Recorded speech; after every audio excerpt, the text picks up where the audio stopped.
Que tamén hai que falar da importancia que é cuidar dos nosos maiores e tamén de estar pendentes deles, porque, Cristian, mira o que sai nos medios, máis de 120.000 galegos maiores de 65 anos pois viven sós, a maioría destas persoas mulleres, claro. Hai que ter unha vixilancia da nosa xente maior, por se pasa algo. Por desgracia, cada vez máis xente vive soa, sobre todo a población maior, entonces é moi importante telos controlados. Moitos dos fillos viven sós, en Suiza, en Alemania, en Madrid, noutras comunidades, entonces é importante telos controladiños, xa ben sexa con cámaras de vixianza, porque claro, a veces levantan o baño de noite, produces unha caída, rompen unha cadeira, queda ali no chan tirada ou calquer outro tipo de patoloxía que se ve, é moi importante. Entonces iso hai que telo, porque hai que cuidalos, tamén nos cuidaron a nós. Hai que estar tranquilos por eles, por nós.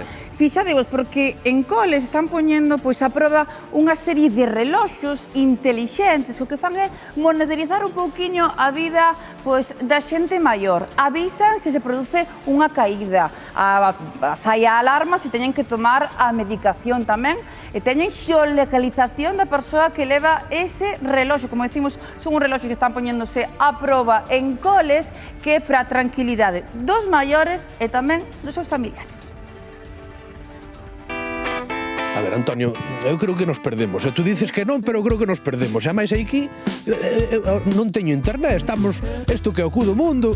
Mira, tú tes o chintófono este. Vale, este búscanos enseguida. Sí, pero ten así para buscar, non ten mapa. Non, mapa non ten. Mapa non ten. Pero ten para avisar aos sós ou o que queira. O que queiramos. Vamos ata a tua casa. Vamos. E ensíname de que vai isto. Vamos, veña. A ver, Antonio, que ahora empeza a chover. No, hai que... Isto non cho avisou o chintófono. Non, cara, eso tiña que avisar. Tiña que avisalo. Antonio, como é que tú acabaches cun reloxo destes aquí na muñeca? Teño un amigo que é o que leva este chollo do reloxo e buscoume e díxome se eu quería e eu normalmente dixenlle que sí. E escoítame, canta xente como a ti hai agora mesmo probando o reloxo? Sei que somos 8 no untamiento. Que se en caso de caída que te avisa, en caso de tomar a medicación que te avisa, en caso de que caias e tú nun días avisado, chamo a ir aos sós, avísame cando teño que tomar a medicación, cando teño que beber auga. Probamos 3 meses, se estamos contentos, regálanos. Alcira, escoitame unha cousa, tú, cando lle propuxaron isto, tú que pensaste? Disse José María que me regalara un. Ah, tamén, claro. Home. E tú, os primeiros días cando veche con el, notaches que podía resultar útil? Eu penso, logo no primeiro día xa vin que era útil. Por qué? Porque tan pronto tropecei e indo de paseo xa me avisou a filla e dixen, isto é unha maravilla, isto está...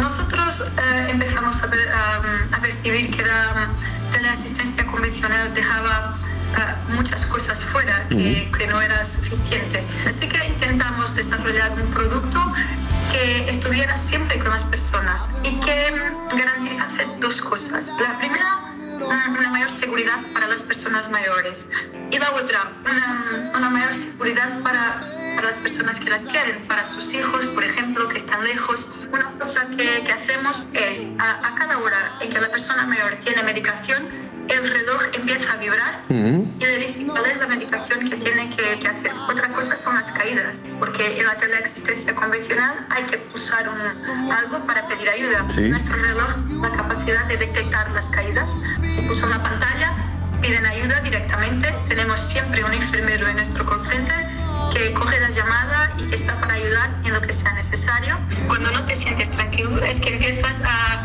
pedir a tus padres que se van a una residencia para personas mayores, porque ya tienen muchísimo miedo que se caigan, y entonces la residencia te parece la mejor opción, pero la verdad es que si les preguntas a las personas dónde quieren quedarse, en la casa, claro, en su casa. Claro. Y es por eso que tenemos todos que trabajar. Perfecto. Para que las personas se puedan quedar en su casa.